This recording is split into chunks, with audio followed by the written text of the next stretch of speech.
What's up? So I was gonna talk about all the games.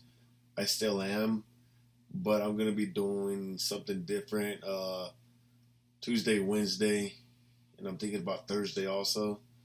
So I'm gonna talk about if not all the games. This video is gonna be a short video. Um, but the next few days I want to talk about maybe MVPs. Um, AFC Offensive Player and Defensive Player of the Month, as well as NFC Defensive Player of the Month also. Um, talk about MVPs and talk about power rankings as well. I mean, it only fits, right? We finished a quarter of the season. It's time to get down to power rankings and kind of observe where teams are at. So that's what I'm deciding to do. So hopefully you guys enjoy that in the next few days. But this video right now, let's talk about a few games, or mostly all of them. Short recap. Let's talk about the London game, Atlanta versus Jacksonville Jaguars. Pretty dominant performance from the Jags. Desmond Ridder really couldn't do nothing. Kyle Pitts is just running track. They don't throw him the ball.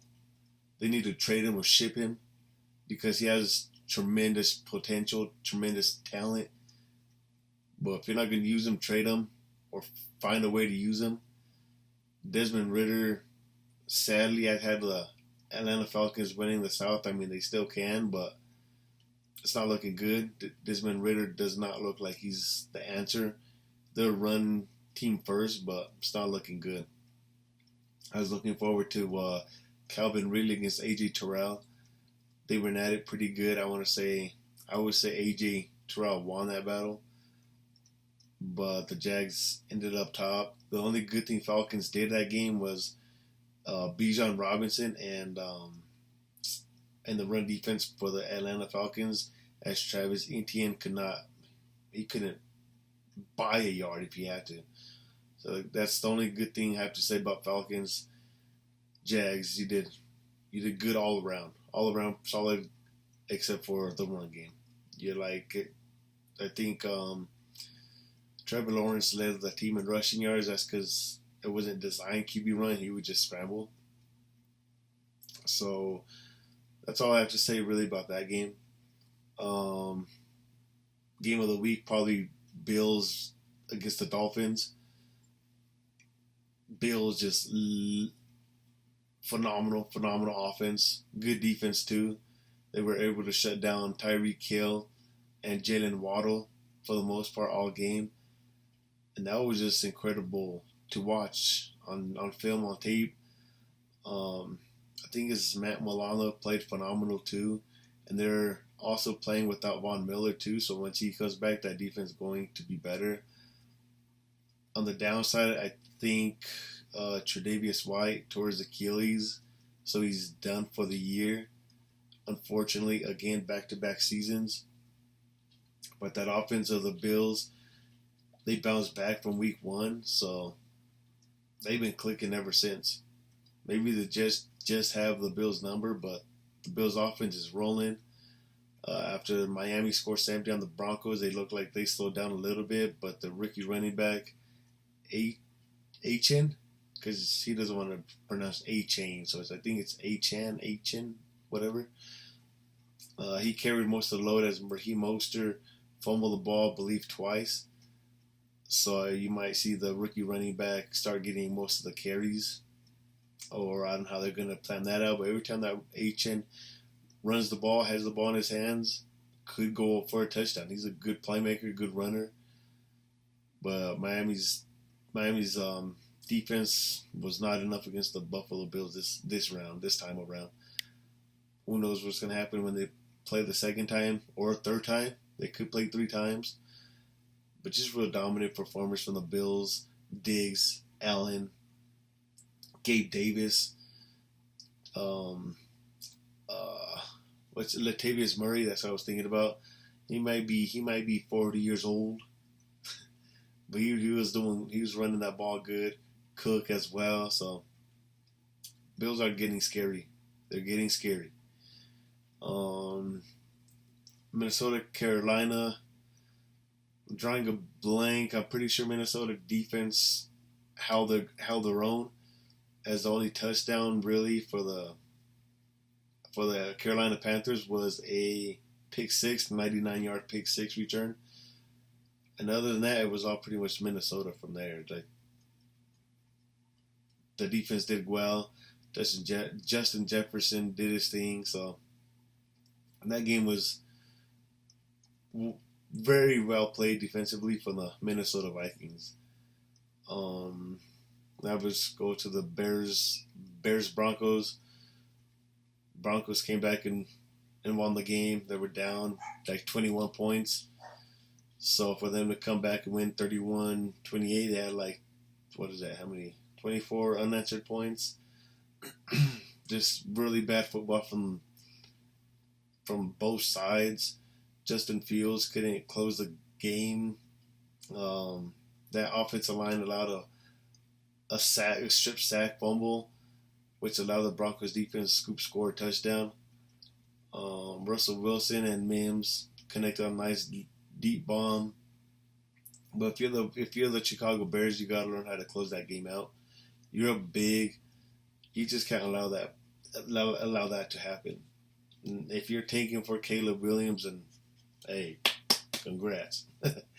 But if not, if you really like Fields and you're just gonna move on from the OC, you gotta close that game out.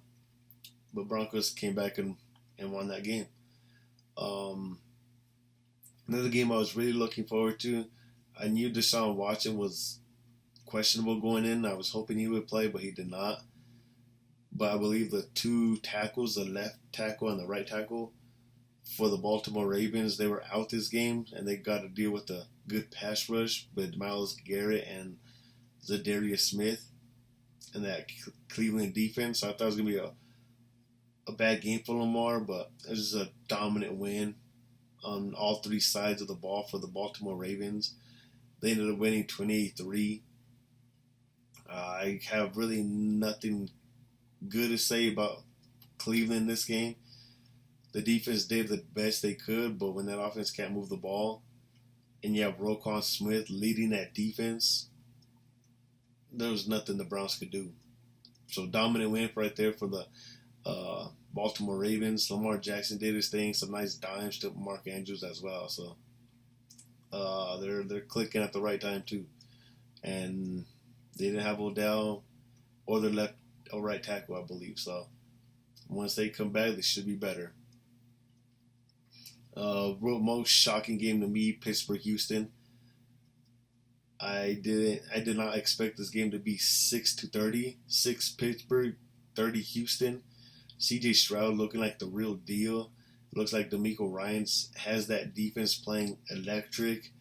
In that game, I did not expect the Pittsburgh offensive front to be dominated, but they were getting manhandled by the pass rush of the Houston Texans. The best success was Najee Harris, in my opinion.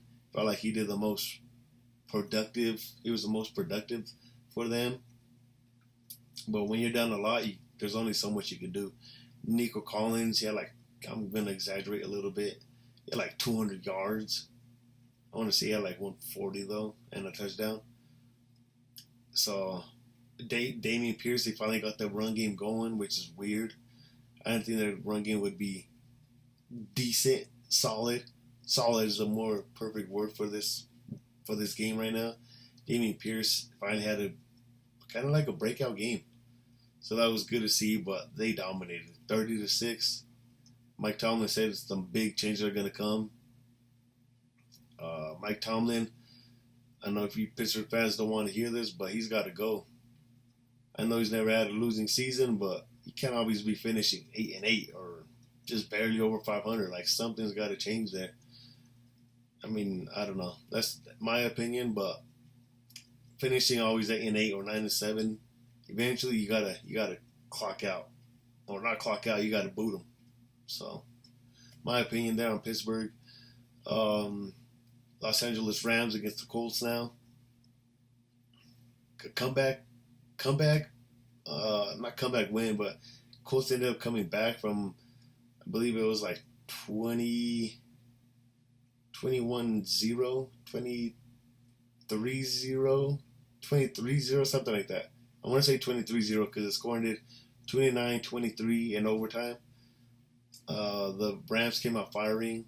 Puka, phenomenal day as a rookie, especially.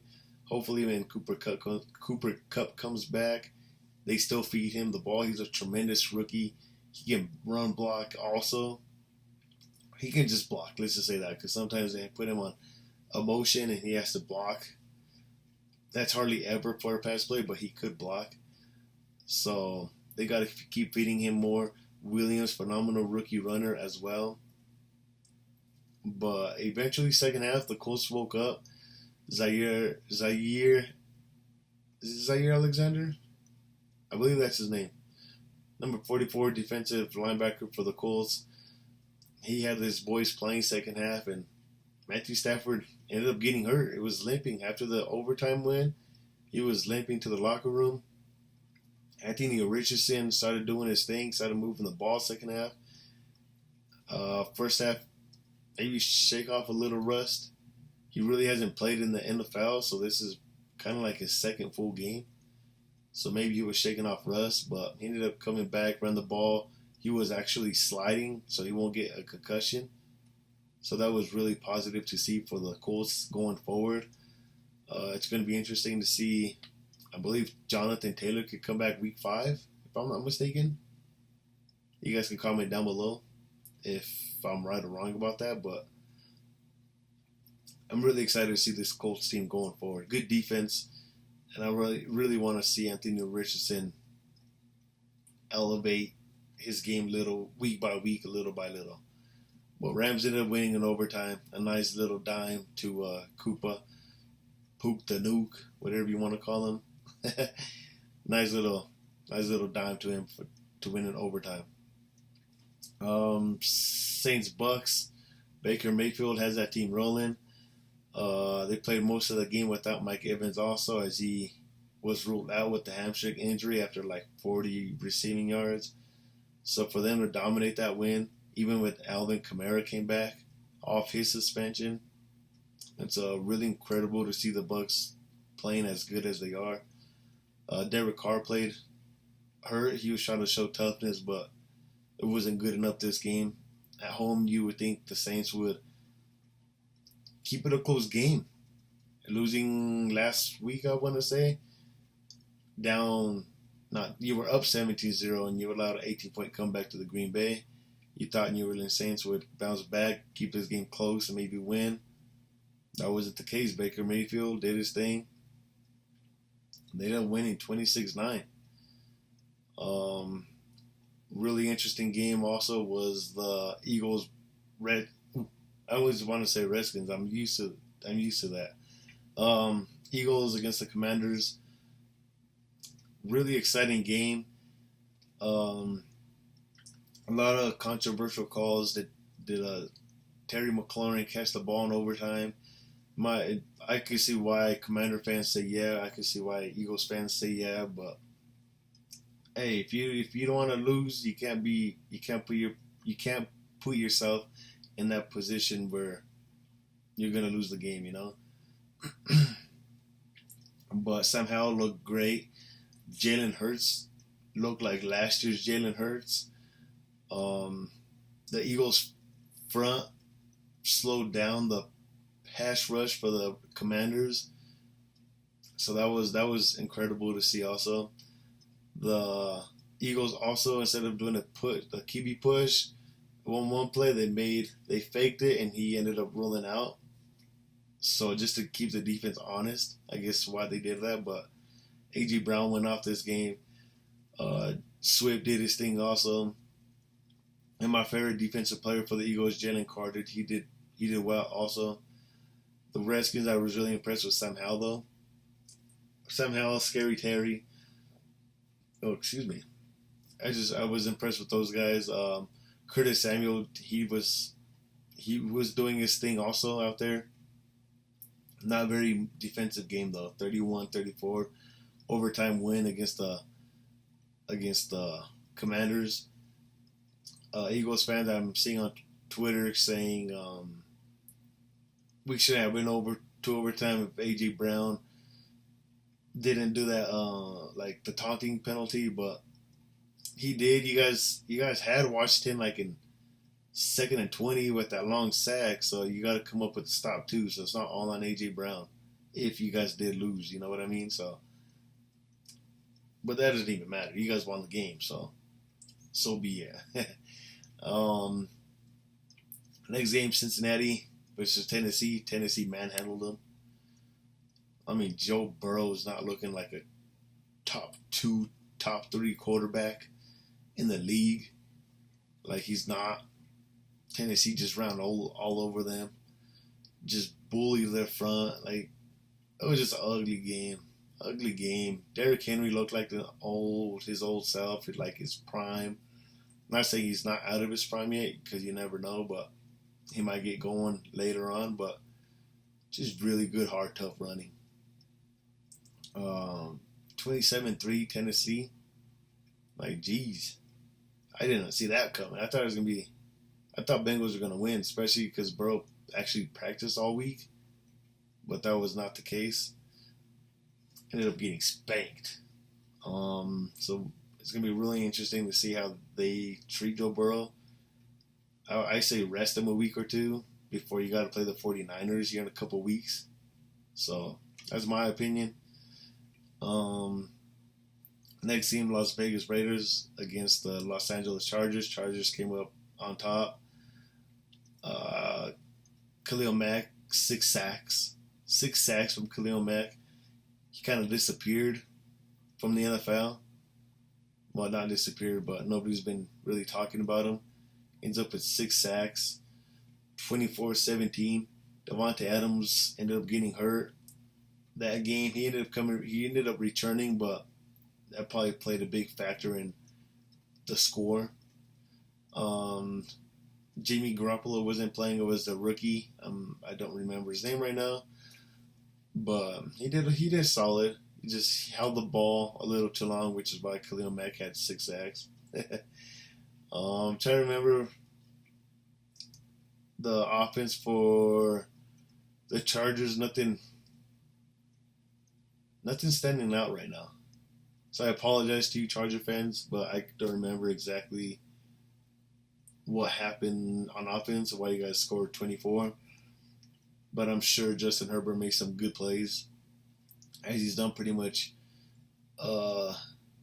this year. He's been doing good, really good for you guys.